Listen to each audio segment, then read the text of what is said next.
Have you ever wanted to enjoy a homemade dessert, but all of the recipes are just too complicated? Well, I have just the recipe for you: cream cheese bars. They're great for parties and gatherings and just to cure your sweet tooth as they melt in your mouth.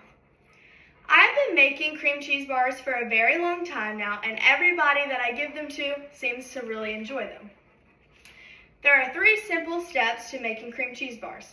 The first one is buying the ingredients, then mixing them together, and then finally baking them in the oven. Let's start with the first step, which is gathering the ingredients. The first step to making cream cheese bars is buying the ingredients. You can go to any sort of store, as these are really simple ingredients that you can find anywhere. Some of the ingredients you may already have, such as sugar and butter, and other ingredients you might need to buy, such as the crescent rolls, cinnamon sugar, and the vanilla extract.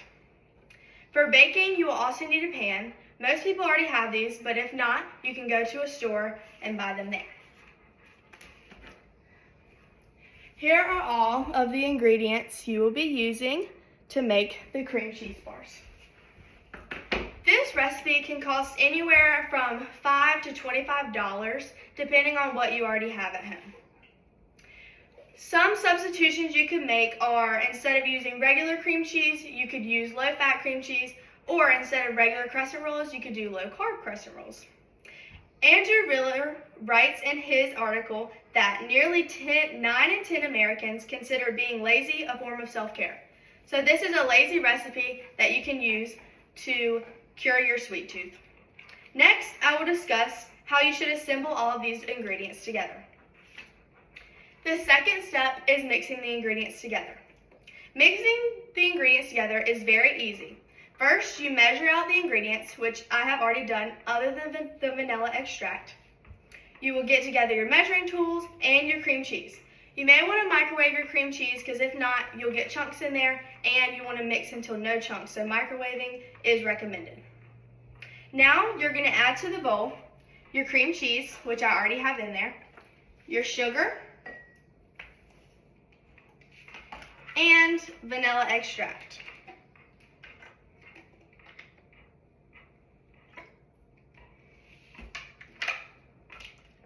Okay, and now you're just going to give this a nice good mix.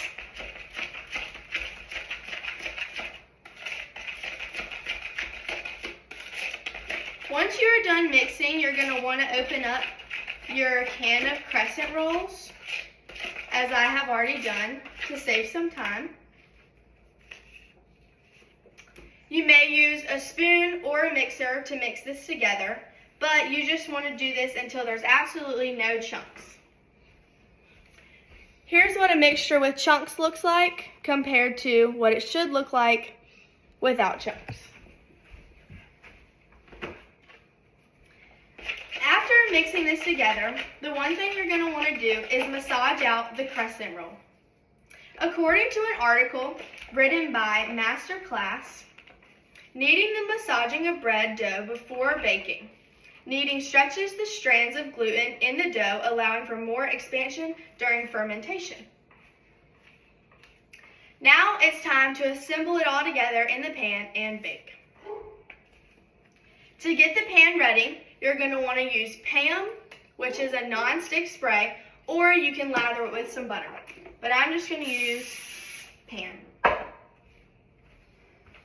Here is about the amount of Pam you should have in your pan so that it does not stick to the pan.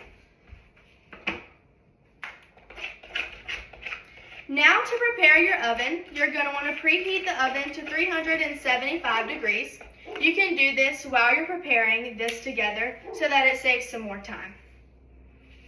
Okay, I am now going to put down my first layer of crescent roll.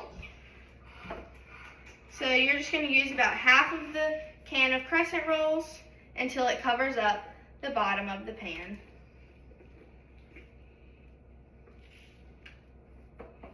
And as I'm putting it in the pan, I'm kneading it out, like I said, to help the baking process. Now that this is done, you are going to add your mixture on top.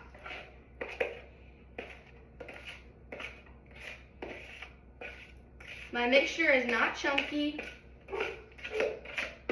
thanks to me microwaving the cream cheese. Okay, now that it's added on top, you want to spread it around evenly throughout the pan.